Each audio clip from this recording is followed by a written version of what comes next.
Welcome student. I Sanjay Khadgade, Assistant Professor Oriental Institute of Science and Technology. Welcome you.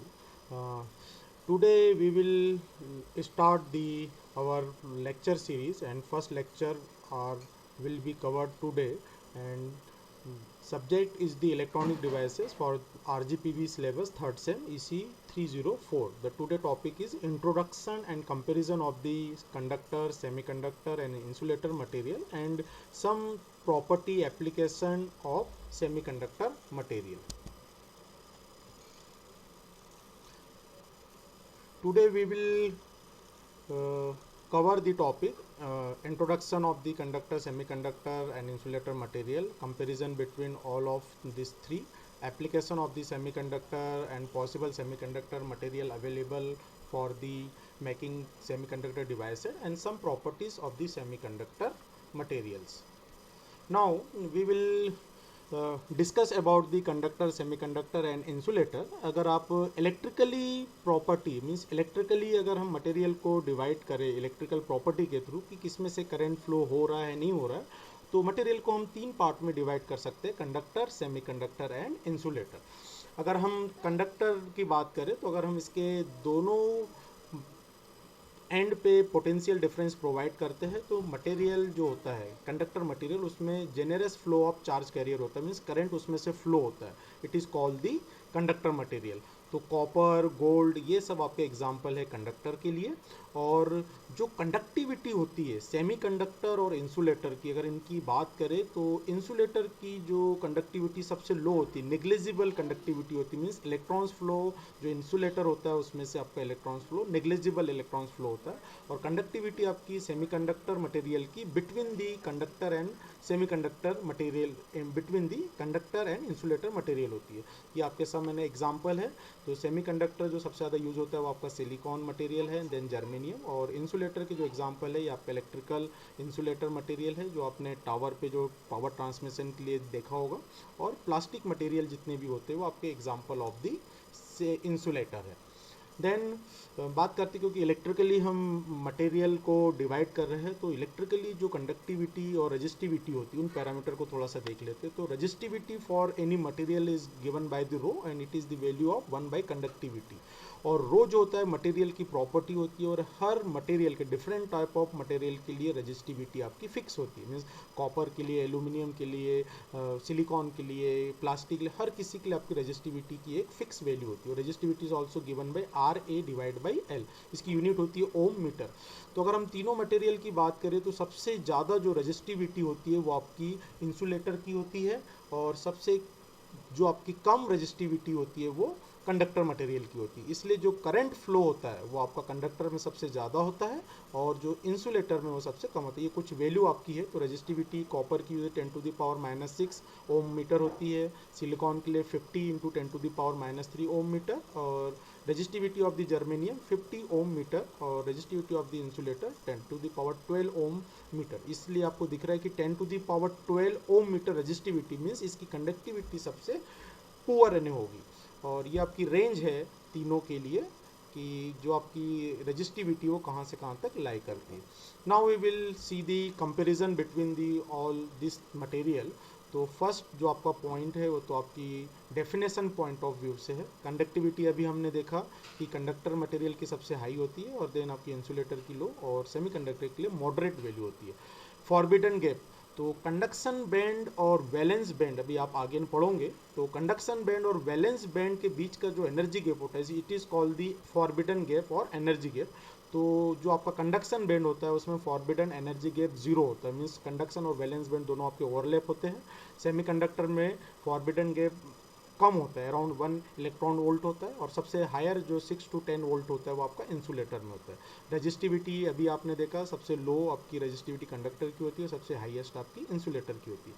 Temperature coefficient की बात करें तो conductor का temperature coefficient positive होता है, मीन्स टेम्परेचर इंक्रीज करने पे कंडक्टर में रेजिस्टेंस की वैल्यू इंक्रीज होती है. सो करंट की वैल्यू डिक्रीज होती है। बट सेमीकंडक्टर और इंसुलेटर के लिए जो टेम्परेचर कोफिशिएंट होता है उसकी वैल्यू नेगेटिव होती है। इसका मीनिंग है कि टेम्परेचर इंक्रीज होने पे resistance of the semiconductor material decrease होता है और इसकी कंडक्टिविटी इंक्रीज होती है। मोस्ट इंपॉर्टेंट आपका पैरामीटर है for the semiconductor material.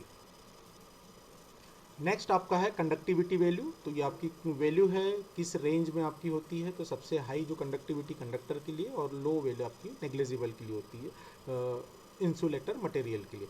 Then conduction, तो इसमें आपके जो फ्री ऑफ इलेक्ट्रॉन्स होते हैं जो कि कंडक्शन के लिए रिस्पॉन्सिबल होते हैं वो आपके बहुत ज़्यादा होते हैं कंडक्शन के लिए कंडक्टर में। सेमीकंडक्टर के लिए आपके लेस नंबर ऑफ इलेक्ट्रॉन्स होते हैं और नेग्लिजिबल होते हैं आपके इंसुलेटर में।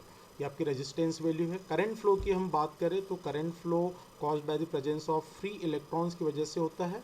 मीन्स इसमें चार्ज कैरियर कंडक्टर में ओनली इलेक्ट्रॉन्स होते हैं, बट सेमीकंडक्टर मटेरियल में दो चार्ज कैरियर होते हैं। अभी आप पीएन जंक्शन डायोड पढ़ोगे तो उसमें आप देखोगे कि दो तरह के चार्ज कैरियर होते हैं सेमीकंडक्टर में, एक आपका इलेक्ट्रॉन्स और एक होल्स। और जो आपके इंसुलेटर है उसमें फ्री इलेक्ट्रॉन्स होते हैं बट वो नेग्लिजिबल प्रेजेंस होती है। और वैलेंस इलेक्ट्रॉन्स की अगर मैं बात करें तो कंडक्टर जो होते हैं वो आपके पीरियोडिक टेबल में फर्स्ट ग्रुप में आते हैं, तो इसलिए आपका इसमें वैलेंस बैंड में 1 इलेक्ट्रॉन्स होता है। ये आपके फोर्थ ग्रुप एलिमेंट होते हैं सेमीकंडक्टर, इसलिए वैलेंस बैंड में 4 इलेक्ट्रॉन्स होते हैं। और जो इंसुलेटर होते हैं वो आपके 8 ग्रुप में आते हैं पीरियोडिक टेबल में, इसलिए आउटर मोस्ट सेल में आपके 8 इलेक्ट्रॉन्स होते हैं। देन आपका ओवरलैपिंग बैंड की, तो अभी मैंने बात किया वैलेंस और कंडक्शन बैंड दोनों आपके ओवरलैप होते हैं कंडक्टर में। इसमें जो सेपरेशन गैप होता है 1 इलेक्ट्रॉन्स होता है। और इंसुलेटर में कंडक्शन बैंड और वैलेंस बैंड के बीच में जो गैप होता है वो 6 to 10 वोल्ट होता है, मीन्स बहुत हाई होता है। इसकी वजह से जो आपका कंडक्शन होता है वो इंसुलेटर में नहीं हो पाता, क्योंकि वेरी हाई एनर्जी आपको प्रोवाइड करनी होती है फॉर कंडक्शन के लिए। टाइप ऑफ बॉन्ड, तो जो इसमें बॉन्ड होता है कंडक्शन में it is called the metallic bond. और आपके जो सेमीकंडक्टर में जो बॉन्ड होते हैं फॉर द स्टेबिलिटी, जो आपके सिलिकॉन एटॉम्स एक दूसरे से बनाते हैं, it is called the covalent bond. और इंसुलेटर में जो बॉन्ड होते हैं it is called the ionic bond. Example है गोल्ड, ब्रॉन्ज, सिल्वर, मर्करी, आपके कंडक्टर के एग्जाम्पल है। सिलिकॉन, एल्यूमिनियम, जर्मेनियम ये आपके सेमीकंडक्टर के है। और माइका, रबर और वुड ये आपके इंसुलेटर के एग्जाम्पल है। Why semiconductor is used and application of the semiconductor, तो सेमीकंडक्टर का बहुत वास्ट यूज आजकल हो रहा है। जितने भी आप देख रहे हो, कंप्यूटर आपके घर में है, लैपटॉप है, ये जितने भी इंटेलिजेंट डिवाइसेस है इसमें सिलिकॉन, मॉसफेट, आईसी सब आप जो सीमॉस ये सब आपका यूज़ होता है। Cell phone, pager, CD player, TV, remote, satellite, fibre, traffic signal, everything जितनी भी अभी आप इलेक्ट्रॉनिक्स डिवाइसेस देख रहे हो उसमें सब सेमीकंडक्टर डिवाइसेस आपकी यूज़ होती है। ये एलईडी लाइट ये सब आपकी जितने भी है, it is the example of the semiconductor devices. तो ह्यूज एप्लीकेशन है आपका सेमीकंडक्टर मटेरियल का। और जो पीरियोडिक टेबल है फोर्थ ग्रुप में आपके सेमीकंडक्टर लाई करते हैं। तो इसलिए जो सिलिकॉन कौन कौन से अवेलेबल है, तो carbon, silicon, germanium, tin, lead ये आपके उनकी कुछ प्रॉपर्टी है। और सबसे ज़्यादा जो आपका यूज़ होने होता है वो मटेरियल आपका है सिलिकॉन। सिलिकॉन आपका चिप भी होता है, अल्ट्रा हाई प्योरिटी होती है। और जर्मेनियम है, हाई मोबिलिटी होती है। तो ये आपके जर्मेनियम और सिलिकॉन सबसे ज़्यादा यूज होने होते हैं। फिर कुछ प्रॉपर्टी है आपकी सेमीकंडक्टर की प्रॉपर्टी। तो सेमीकंडक्टर अगर 0 केल्विन की हम बात करें तो प्योर जो सेमीकंडक्टर होता है 0 केल्विन पे उसकी कंडक्टिविटी 0 होती है, means like as a insulator. और इसका नेगेटिव टेम्परेचर कोफिशिएंट होता है, मीन्स टेम्परेचर इंक्रीज होने पे इसकी कंडक्टिविटी आपकी इंक्रीज होती जाती है। लेज़र पावर ने लॉस होता है सेमीकंडक्टर डिवाइसेस में, स्मॉलर साइज होता है, लेस वेट होता है। और जो आपका लॉन्गर लाइफ स्पैन, मीन्स जितनी भी आपकी सेमीकंडक्टर डिवाइसेस होती है उनका लाइफ लॉन्ग ऑपरेटिंग एरिया होता है। नॉइज़ फ्री होती है सेमीकंडक्टर डिवाइसेस और सॉक्स प्रूफ होती है। और स्मॉल साइज़ की वजह से ये पोर्टेबल होती है। तो it is the sum property of the semiconductor devices.